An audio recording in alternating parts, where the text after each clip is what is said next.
Coming up on today's show, Amelia Kelley, Ph.D., is a trauma-informed therapist, author, podcaster, and researcher, as well as a psychology professor at Yorkville University. Her work focuses on women's issues, empowering survivors of abuse and relationship trauma, highly sensitive persons, motivation, healthy living, and adult ADHD. Her specialties include art therapy, internal family systems, and EMDR, and she is a certified meditation and yoga instructor. Also, she is a co-author of What I Wish I Knew, Surviving and Thriving After an Abusive Relationship, and the author of Gaslighting Recovery for Women, the complete guide to recognizing manipulation and achieving freedom from emotional abuse. Welcome to Loving Without Boundaries, where we hear inspiring stories, share actionable advice, and talk about the challenges and the joys of ethical non-monogamy and polyamory. I'm your host, Kitty Shambliss. Coming up after the break, my conversation with Amelia Kelley.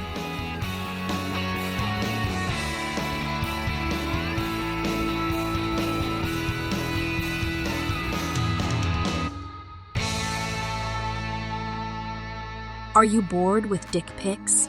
Do random hookups and empty chats kill your vibe? Tired of being catfished or wasting time with messages from faceless profiles? Then you need to get Monogamish, a new dating app designed for singles and couples of all genders and sexualities looking for dates, mates, and everything in between. Access exclusive matchmaking events, workshops with dating and sexuality gurus, and exclusive offers so hot you'll just have to see for yourself. Download Monogamish for free from Google Play or the Apple App Store. Monogamish. Explore fluid relationships. I am here with Dr. Amelia Kelley, who has been on the podcast. We'll be releasing that episode soon, but our conversation was so over the top and amazing that I knew I also wanted to do a Facebook Live for all of you here. So welcome to our community over here at Loving Without Boundaries, and I'm excited to have a beautiful conversation with you today. Thank you for having me. I'm excited to be here. Good. Awesome. So I'll go ahead and read Dr. Amelia Kelley's bio. Just if you're not familiar with her work, let me get you more familiar with that. So Dr. Amelia Kelley is a trauma-informed therapist, art therapist, HSP therapist, which stands for Highly Sensitive Persons, EMDR-informed therapist, and meditation and yoga teacher.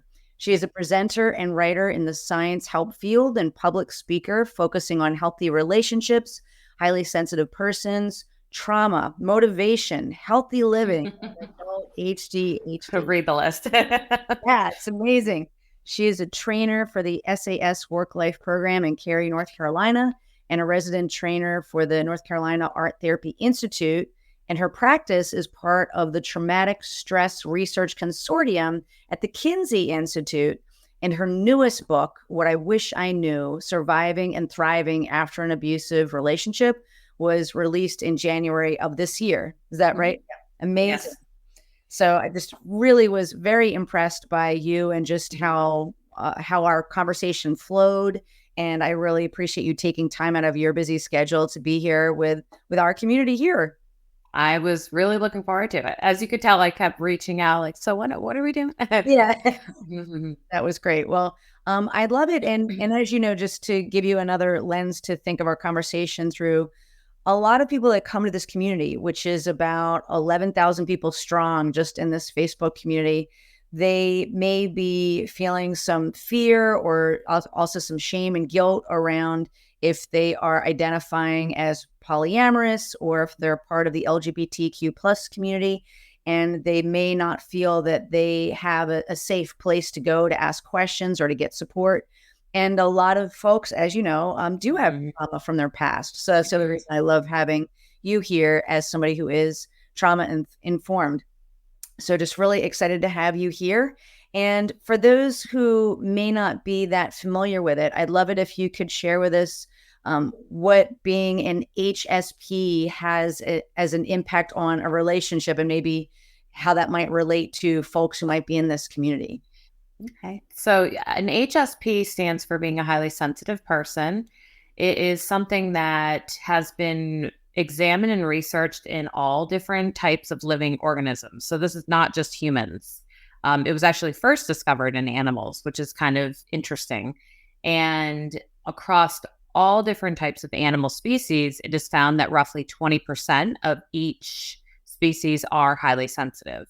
And, it's this beautiful balance in nature of we don't want all of the species to be highly sensitive because that would cause chaos. But we need just enough of what I call the canaries in the coal mine, the whistleblowers, the ones who say something's not right. And oftentimes this is because highly sensitive people have a much more in tune and sensitive nervous system to everything around them, to emotions, to the nonverbals, to little nuances in your environment and in your room. And this can also cause you to be more sensitive to things like sound, caffeine, hunger, blood sugar issues, medication. I mean, it's basically anything that can impact your nervous system. And HSP is going to be more readily impacted by that. And as we'll discuss today, this can have a dramatic effect on relationships for the good and the tough. I don't even want to say the negative, because if we know how to find the strengths within this trait, then it actually becomes a really beautiful thing for a relationship. And there can be certain trends where, I like to say, we look at the opposites attract. Oftentimes there's going to be someone in a relationship who's a bit more highly sensitive, and one who's, what I'll say today, is a non-HSP, someone who is. And really important here to understand, it doesn't mean you're not emotional. It doesn't mean you're not empathetic. It doesn't mean you don't have compassion. But someone who's highly sensitive has an amplified version of that. So I could keep going for a whole hour, but I figure I'll pause and then let you kind of interject some questions. That'd be great. Yeah, I already have like 2 or 3 questions that already popped in my head, but I'm already loving this conversation. So one is an example of my own life. For example, my mother-in-law, whenever she hears like what I would not consider a large noise, but to her it must be a large noise, she instantly jumps and freaks out. And so one of my questions is, how often is it that that somebody may be triggered by loud noises because they're an HSP person, versus if maybe they do have some trauma that maybe brought that on? Because I've often wondered that she was in her relationship with her husband, my husband's father. He was somewhere on the narcissistic spectrum and definitely verbally abusive sometimes. And she's 83, so she's been in car accidents. So I was just kind of curious, like, if you can address that, if that makes sense. Absolutely. Go ahead. That's an excellent question. And honestly, as I first started digging into this and researching, those were questions I had. Because if you look at the HSP scale, which is a 26-item scale, it examines a lot of the same traits that someone with trauma might have. Like, do you startle easily? Do you feel uncomfortable with horror movies, for instance? And so one of the key differences that I like to point out has to do with the origin of the startle response. So if this was something that just for no particular reason and in response to nothing else, you've kind of always noticed about yourself, it's funny. My coworkers know that if you're going to come into my office, because I have kind of the furthest office, you almost have to like announce yourself, like, I'm coming in, because otherwise I'm going to jump or get a little freaked out by them just entering my nervous system. As soon as they enter the space, I absorb that very quickly. And if I'm not expecting you, it'll make me startle. I'm not a big fan of haunted houses or fun houses for that reason. That doesn't mean that all HSPs, we might end up talking about high sensation seekers, especially when we think of some non-traditional relationships too. So that might be something to talk about that has to do with being highly sensitive and our nervous system. With trauma, it's going to, and this is tricky because if someone was traumatized in their early life or their childhood, it might be difficult to piece out a time when you didn't have this reaction. But I believe that it has more to do with, as I was mentioning, a response to an origin of something. And it could be even more particularly oriented around something that reminds you of a trauma. I'm just generally more jumpy and for no reason. Like, I can be completely comfortable in my home and one of my kids will come around the corner and I'm like, it'll startle me if I'm not expecting it. Whereas if it's a trauma response, it might be maybe someone that reminds you of the trauma that's more startling to you. Maybe you're in an environment that you feel less safe and it's more startling to you. So it gets extra tricky when someone has PTSD and they're an HSP. It's like a whole nother animal. That's really, really interesting. And there's subtle distinctions, but they're important ones, I think.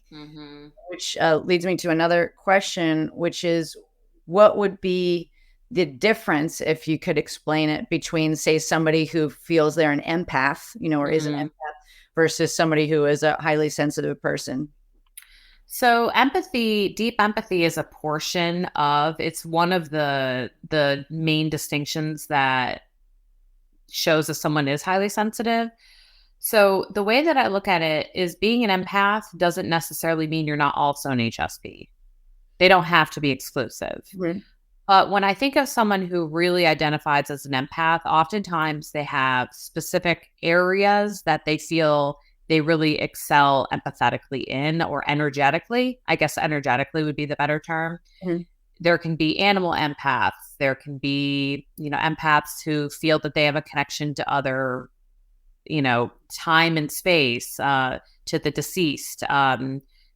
Think about even something like twins.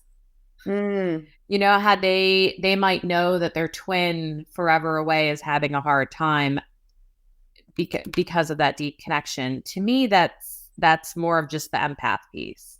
So I think you can be an empath without being an HSP.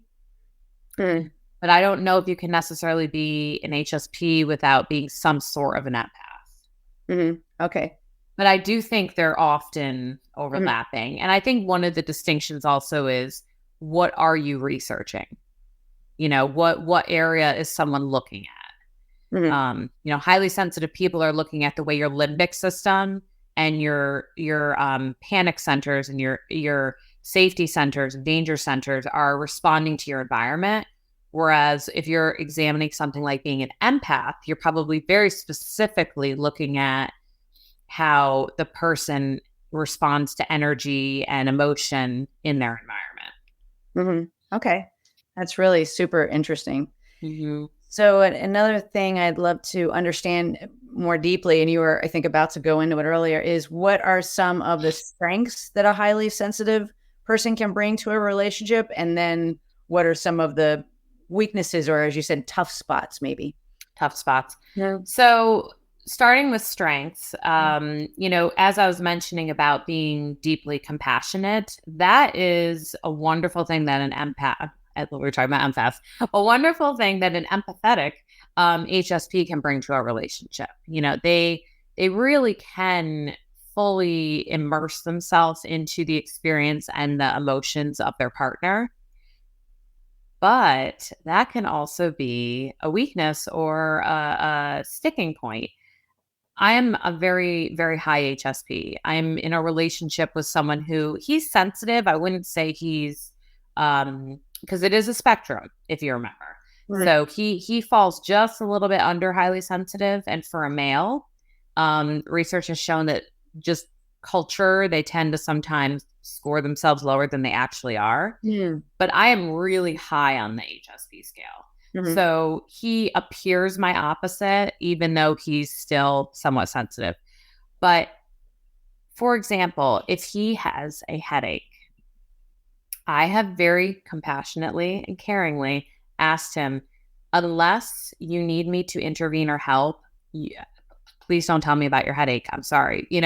Tell me you need a break. Tell me you have to just go grab yourself some ibuprofen. Do what you need to do to take care of yourself. But as soon as I know you have a headache and I watch you feeling the pain, I'm genuinely going to start feeling pain. And that might seem really wild, but it's so true.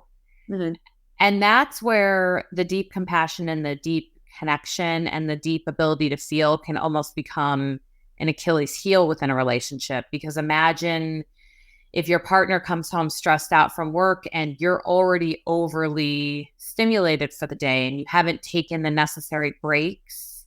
Specifically, HSPs need a great deal of time where they take breaks. They take eye breaks, for instance, because we take in more information through our eyes than the average person. Studies have actually shown that we're better at, like, those like Where's Waldo things? Things like that. We're better at the find the difference. They've literally found, empirical support for this, which is so neat. But I recommend at least 10 minutes a day with your eyes closed. Oh, wow. If you can do it more than once, that'd be even better. Now, let's imagine you didn't do that. Let's imagine you had a really busy day. You're at work, or you're taking care of the kids, or you're, engaging in one of your many passions because you're highly sensitive and things move you deeply. And you're non-sensitive. Well, they're sensitive, but you're, less sensory oriented spouse comes home, or partner. And your partner says, oh, well, let me tell you all about my day. And you're thinking, I don't even have the capacity to digest this. That can be tricky, How do you navigate that? How does each partner recognize when you're overloaded? Other strengths of an HSP in a relationship, they really are going to know what you need. They're actually going to be, as I was mentioning earlier, the whistleblower. They're probably going to be the whistleblower within the relationship. They're probably going to be the one to say, I don't feel like we've been connecting, or I don't think we haven't been intimate in a while, or we haven't taken time for a date in a while.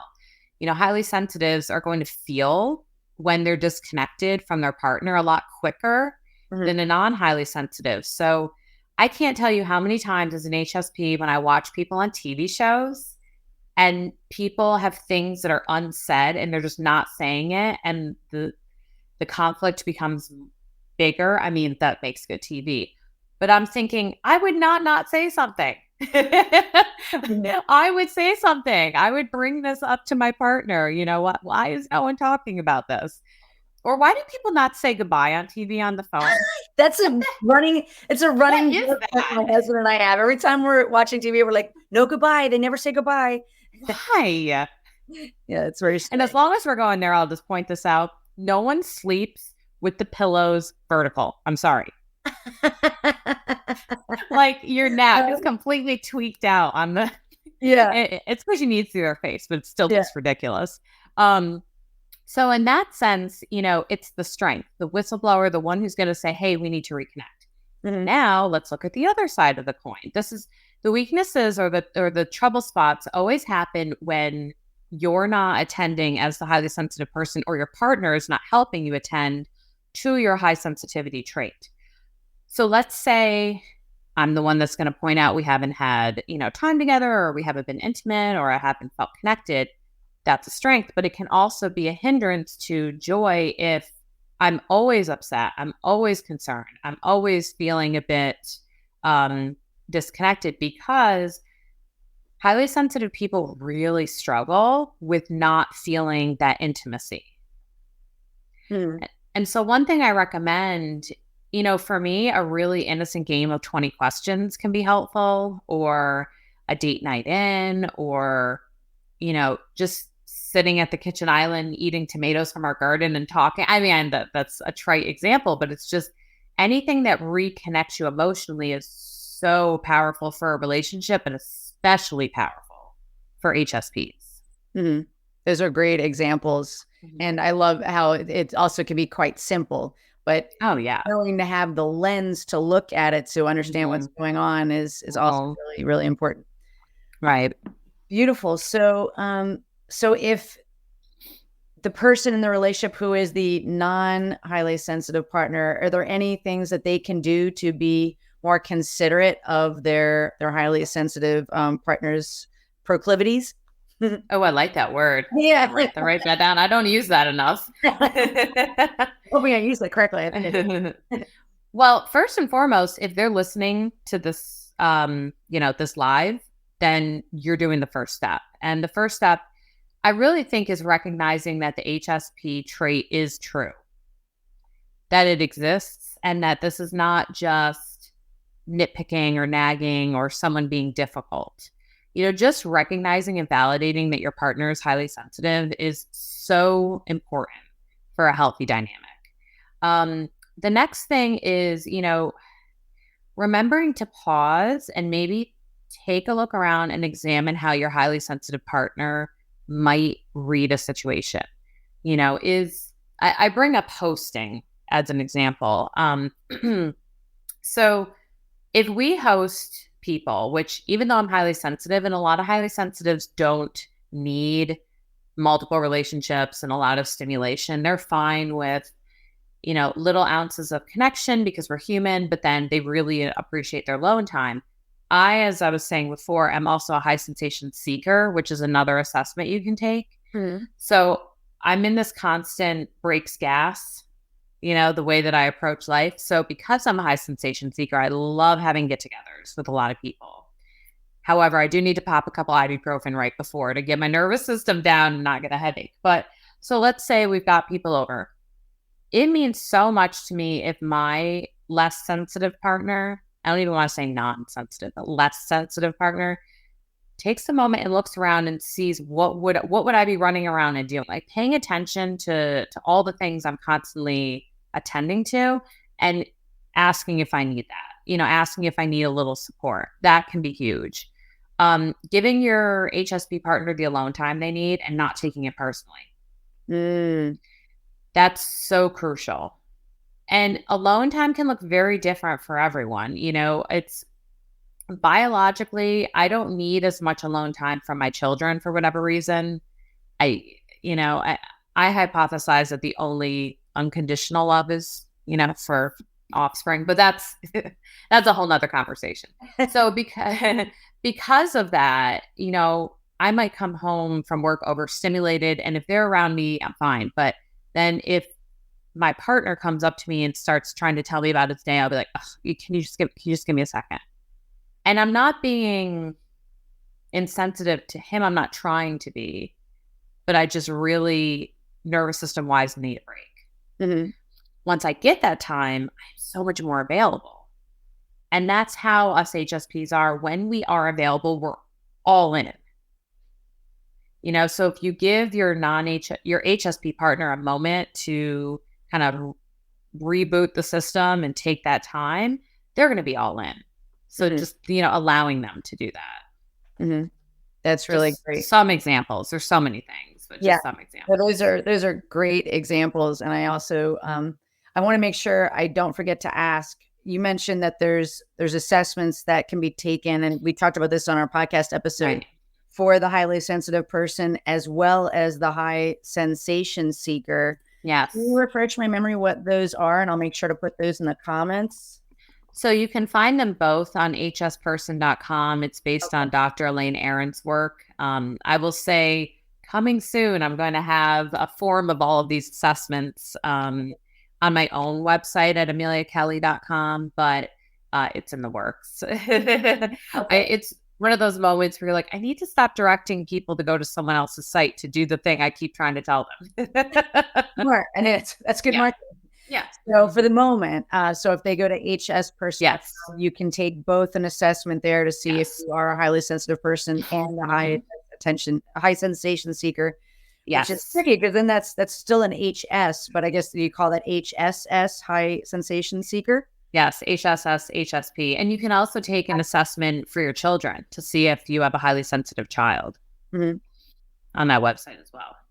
Yeah, because as you were talking earlier, when you and I did our podcast interview and we were chatting, you said that you were pretty clear that I was probably a highly sensitive person. And I've been meaning to take the test and I haven't yet, so I'm definitely going to take it. But also when you were talking today, I love roller coasters. I love haunted houses. Mm-hmm. So I wonder if it's another thing that maybe you and I have in common, that maybe somebody like myself who also identifies as polyamorous and loving that sense of variety and falling in love, Right. that I may be, for example, a highly sensitive person and a high sensation seeker. So I'm curious about that interwoven part of somebody, like what might be pros and cons to that. Right. So, and that's interesting because you were bringing up the haunted houses, for instance. One thing that my clients often struggle with when they're answering their HSP assessment and HSS assessment is, well, how can I be highly sensitive if I like haunted houses or if I'm fine with caffeine or things like that? So we have to remember that our upbringing, what we become normalized to, and what we learn to regulate often to, can impact our brains. We're neuroplastic. We're constantly changing and learning. That doesn't mean that as a whole, you won't still have that trait. But with high sensation seekers, I'm not a fan of haunted houses. It's just too much, my startle response. However, I've traveled to countless countries. I play rugby. I've skydove. I like things that are very, highly stimulating in the moment. But I don't want to go to a haunted house. So that's the, so we can have like those little nuances where it shows up in certain areas and then in other areas, maybe not. So with high sensation seekers, I think one of the big things is, do you really gravitate towards novelty? And as people, to a degree, we all do, because our nervous systems will become acclimated. I always bring up the idea of being in an airplane. When you first get in and they cut the engines on, it's incredibly loud. But if our nervous system was constantly reading everything around us all the time, we would never be awake. It would be too much. Some nervous systems really enjoy or feel fulfilled or get that positive hormonal response with something new, whereas others find it aggravating. And so I think that's where that HSS falls out, so you get in the airplane, engines cut on, but after a while, you ever notice that you don't really hear it anymore? That's interesting. Yeah. Yeah, that's your nervous system acclimating. So for some, we acclimate more quickly, and also in the right situation, the right environment, the right set point of stimulation, we can seek out more novelty. So I love novelty in certain situations, whereas other situations I really appreciate routine. And actually, you had asked me about ways that a non-HSP can help an HSP. Respecting your HSP partner's desire for a routine is so loving. If there's something that makes them feel safer, because HSPs, we constantly have to reread way more of the environment than the average person. So anything that's off the beaten path or off the routine can feel exhausting. And so following a routine as much as you can be really loving and helpful, so that when things don't go our way, or when life hands you a situation, or when you're late, or, things like that happen, it's less stimulating. You've got more reserves in the tank. HSPs often also are really distressed when they're late. So I can anticipate some couples, maybe people or folks who are listening, have a non-HSP and HSP where being late is a big sticking point or an argument that comes up often. Yeah. So much of all of our conversations really resonate with me in terms of thinking about where I might fall on those scales, and also with my partners. I live with my husband and my other partner, Rob, and there are so many things about them that are similar. And then there's other things that are very different. And I'm wondering if my one partner maybe falls a little bit more on the highly sensitive scale, because and so it's just interesting looking at it from the multiple partners' perspective too. Yeah. Knowing where each person's at could really help understand, help, empathy and compassion. But I'd love to hear from your perspective.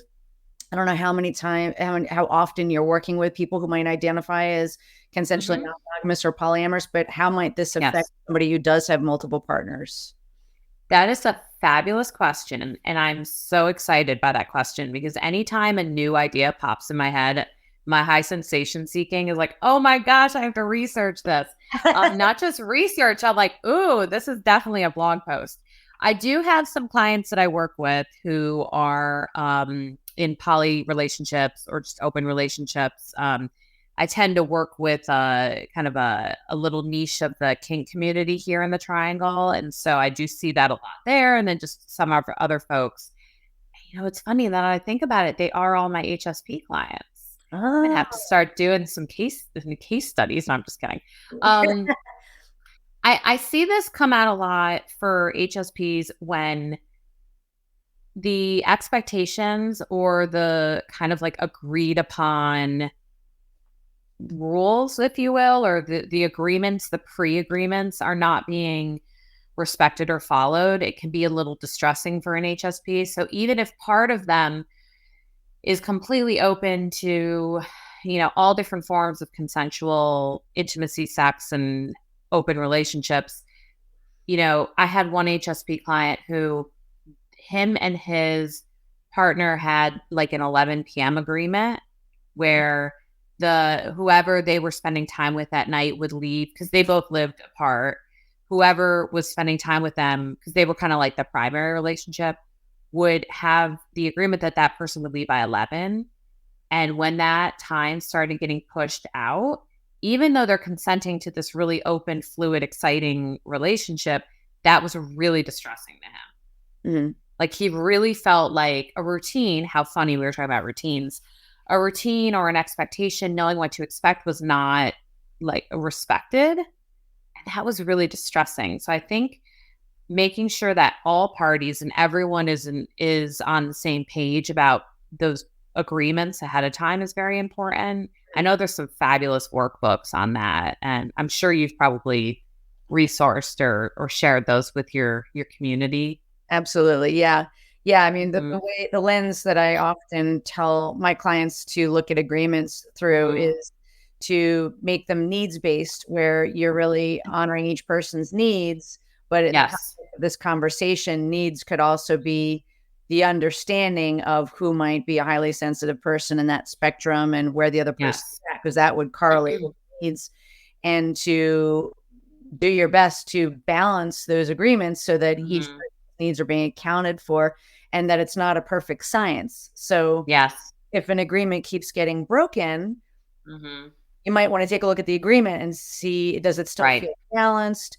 Or is it out of whack and maybe we need to look at it again? Because it could be that somebody just simply says, this agreement's fine. I apologize. I kind of screwed up.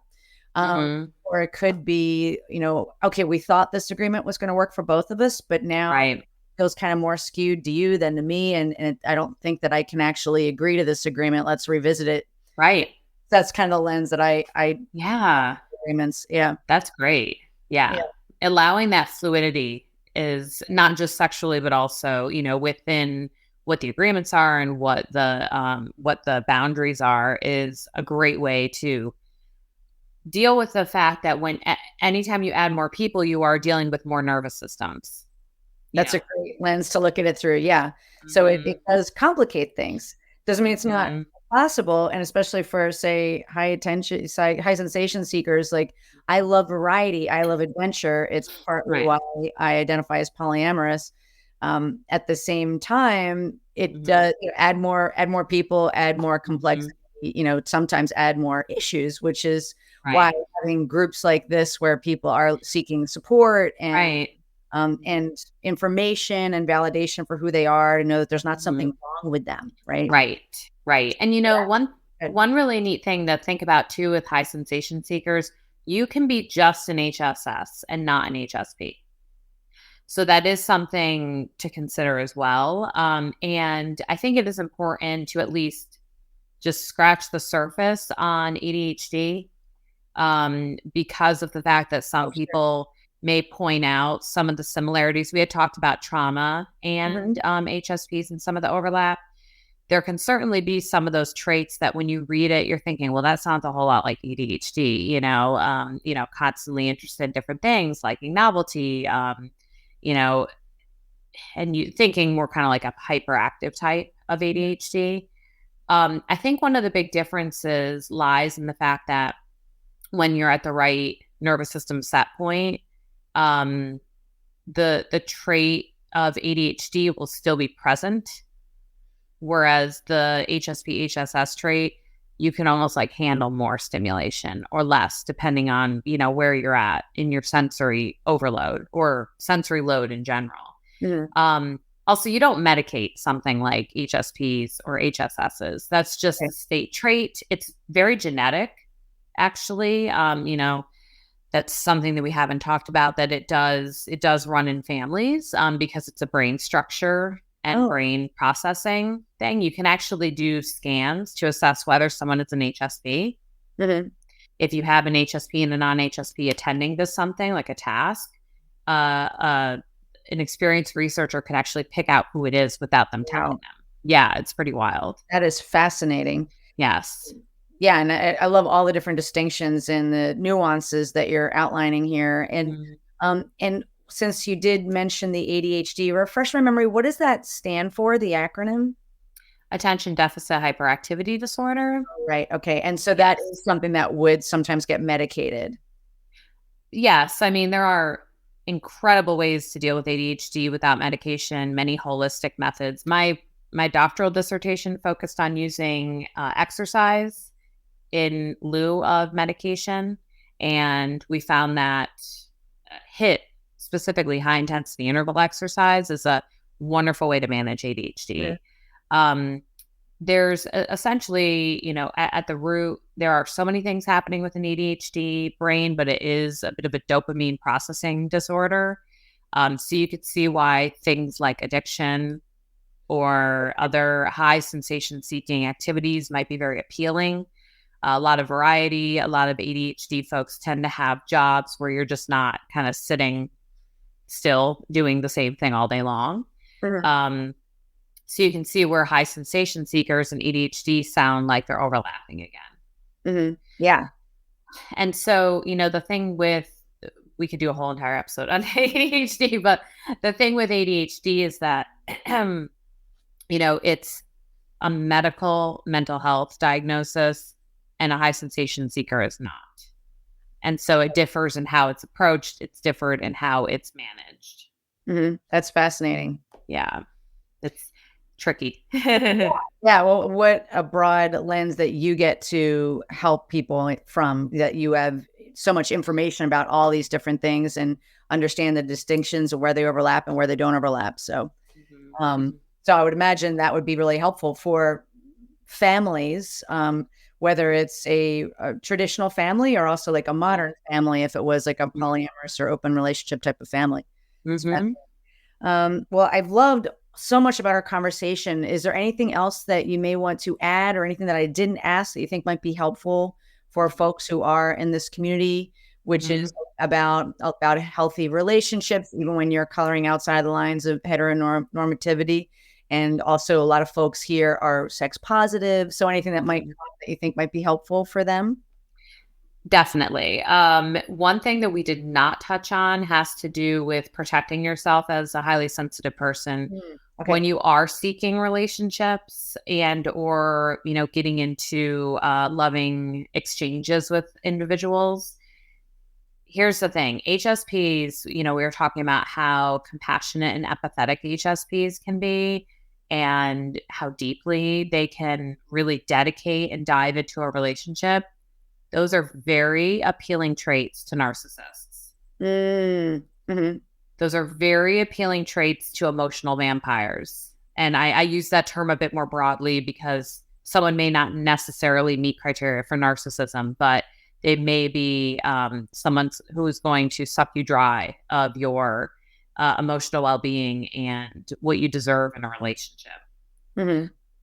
It is so crucial to remember in the beginning stages of a relationship, first of all, to have emotional individuality where you are willing to disagree You are willing to, and it could be something as simple as what kind of band you like.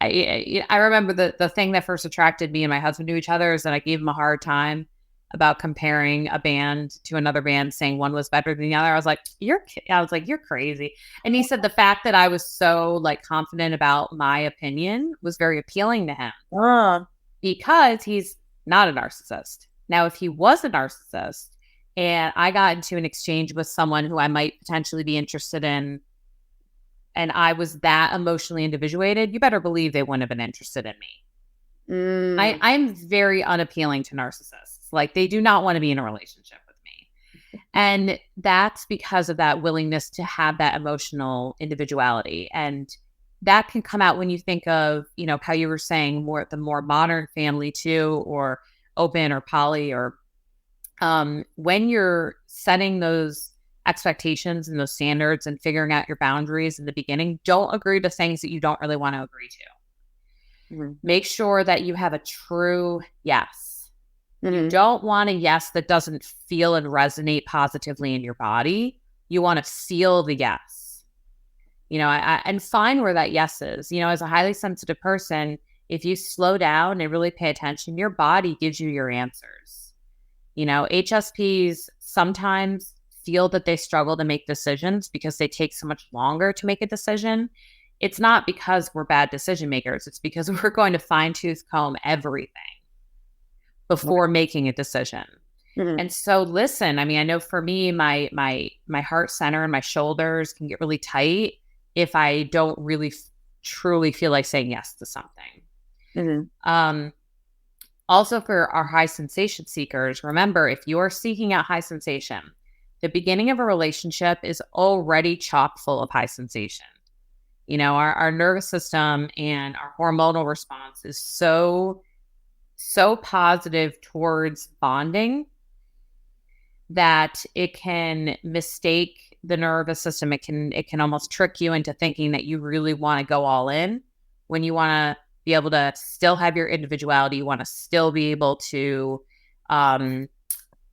feel those positive sensations in other areas. So dropping relationships and not remaining connected with people that you love and things that you love to do are not positive things to do. I heard this really cool thing that was very mind-blowing to me because I'd never heard this. When you first are connecting with someone, we've probably heard things like endorphins, oxytocin, dopamine all increase, right? Mm-hmm. I'm not sure if we had chatted about this before, but serotonin actually drops. Oh. And you know what happens when serotonin drops? We become obsessive. Oh. So wouldn't that make sense that for survival, our nervous system, our neurotransmitters have figured out that if we obsess over something, we're more likely to bond to it. Right. Yeah. Because that's our whole world. Exactly. So, and I remember that. I remember, God, I thought about my, my now husband, but my boyfriend or partner at the time so much. It's like annoying when I think about it now. Like, why was that? And I still think positively about it, but I got other stuff to do, other things to think about, Yeah. So, now imagine if you have multiple people who are, kind of entering or joining into a relationship. I think it could be, and I'll just take one example. Let's say, you were saying you have your husband and your partner, correct? Correct. Yeah. So my husband and then my other partner, we all live under the same roof. Yep. Okay. Mm-hmm. So in the beginning, I'm going to ask you a question, I guess. How did you navigate that initial kind of really overexcited, I don't even want to say obsessive, but like that really excited portion in the beginning where everyone remained, within their individual selves? Yeah, I would say that I checked in a lot with my husband and just gave him reassurances if I felt that he needed them. But I also check in with him like, hey, am I spending too much time with my other partner? Do we need to have a date night? And we would have. Awesome. So just kind of keep checking in to make sure he was okay. Yeah. And most of the time he was fine, but every once in a while I'd be like, yeah, we do need some more connection time. Let's do that. So just having like that open discussion to see how he was doing. That is so cool and such a healthy thing about what poly offers, because how often do we actually do that with our like other friends if we're in a monogamous relationship? Like how often, if I get into a monogamous relationship, am I going to call a girlfriend and be like, am I spending enough time with you? Do we need to have a date night, or, like a girl That's date night or cool. whatever? I don't know if we do that enough. So I feel like us monogamy, no, just kidding, could take a hint from that and say like, yeah, if you have to do that to keep the health of your relationship, that would be a very positive thing to do.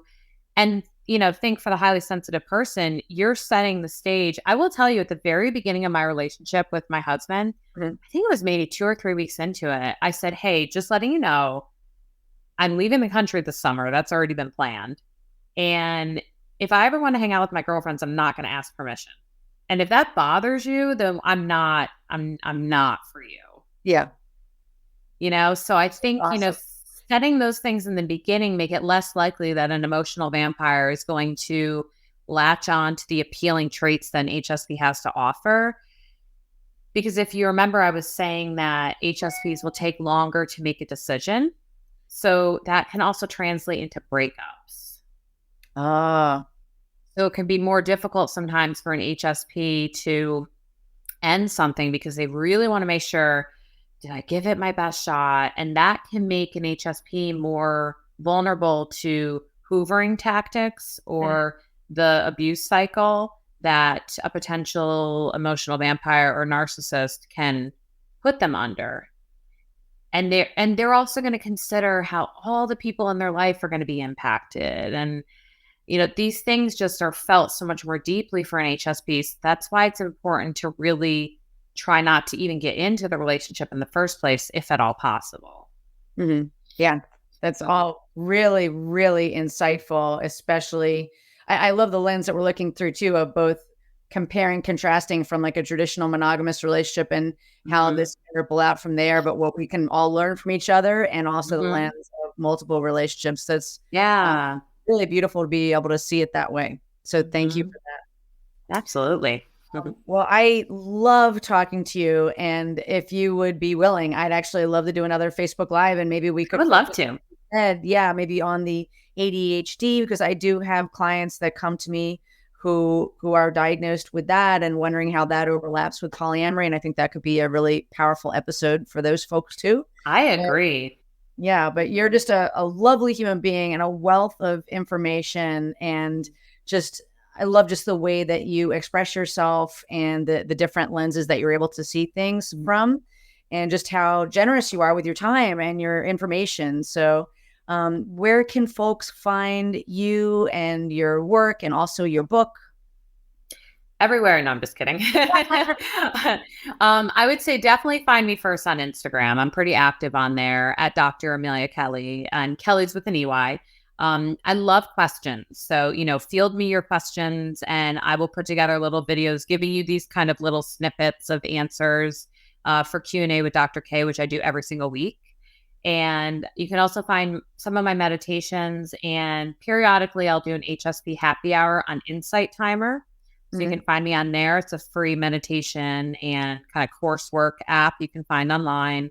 My website is ameliakelley.com.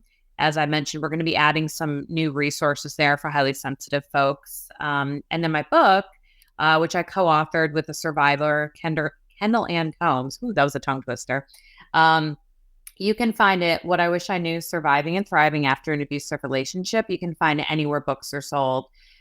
If you do buy one, I will ask you to please review it. I've gotten so much better at reviewing other authors' books now that I've written one, because I realize how important it is. So I would be so grateful. And I just loved talking to you, and I can't wait to do it again, and to throw a little like breadcrumb out there when we talk about ADHDs and relationships. There is a very difficult distinction between what's a narcissist and what's an ADHD. Oh, okay. There's a lot of overlap with that. So that would be interesting to examine. Okay. That's a nice teaser. So yeah, I'm looking forward to doing that. And we'll, have your people talk to my people, and we'll get that sorted out. I'll have my dog who's over in the corner. That's asleep upstairs. No, I would absolutely love that. You're just a delight to speak to, and I really appreciate your insights that I'm sure. Oh, you're welcome. Thanks for tuning in to today's show. If you like what you heard, are struggling with some aspect of your relationships, and you're interested in seeing if you're a fit to work with me as your relationship coach, here's what I invite you to do next. Head over to lovingwithoutboundaries.com/apply. That's lovingwithoutboundaries.com/apply, and book a call to speak with me. I'll get on the phone with you for about 45 minutes, and we'll get you crystal clear on 3 things. Number 1, exactly what's not working well in your relationships right now. Number 2, ideally where you'd like to be and what might be getting in the way. And number 3, the exact strategy to get you there, helping to close that gap. Remember, creating healthy, open relationships does not typically happen by itself. Many often need expert guidance to make it happen. We've helped clients all over the world to feel safe, happy, and secure in open relationships, while not losing their mind or their cherished partners. To see if we can help you do the same, head over to lovingwithoutboundaries.com/apply. I'm Kitty Chambliss, and let's talk soon.